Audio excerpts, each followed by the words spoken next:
Brigantia, Blackbird. Happy Wednesday and welcome back to our series on the Havamal. At long last, we are in the triple digits of the verses. We are on verse 100 and we will look at three different translations.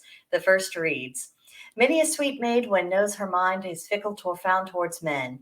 I proved it well when the prudent last I sought to lead astray. Shrewd maid, she sought me with every insult, and I won wherewith no wife. Olive Bray. Second translation. Many a good girl, when you know her well, is fickle of heart towards men. I found that out when I tried to seduce that sagacious woman into shame. Every degradation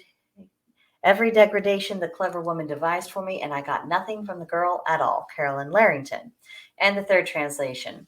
Many a girl, when one gets to know her, proves to be fickle and false. That treacherous maiden taught me a lesson. The crafty woman covered me with shame. That was all I got from her. And that's Bellows. So throughout history, a great deal has been, we must admit, said and written about the fickleness of women, our unreliability in matters of the heart, and our general chaotic nature. I don't particularly blame men when they get exasperated with this trait. But why are women sometimes fickle? The reasons behind that changeability can make all the difference in the world. In one instance, a woman might just be a cold-hearted manipulator with no sense of ethics or honor.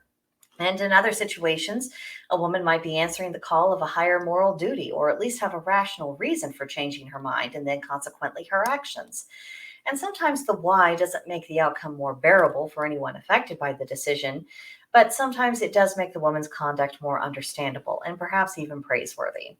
It's just too simplistic to write off half of the human species as inherently untrustworthy and incapable of steadfastness of purpose. The truth is generally more nuanced, and the pesky details can put a very different complexion on matters. In the verse, Odin describes his lady fair as shrewd, prudent, sagacious, clever, and crafty. And most of those words are actually quite complimentary, and he didn't seem to think too badly of her. And also, notice we see a repetition rather, of the word shame that was used in earlier verses to describe their possible affair. Could it be that the old father had the intention to, well, love her and leave her, and realize that, and she may have realized that and decided that the temptation just wasn't worth the consequences?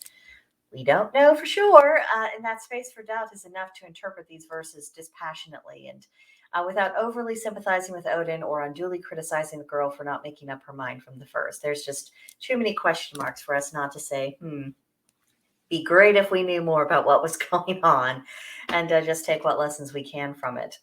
So those were my thoughts and reactions to this particular verse. Let me know what you thought about it in the comments section below, or send me an email at brigantiablackmail@protonmail.com, and we'll have a discussion about it there.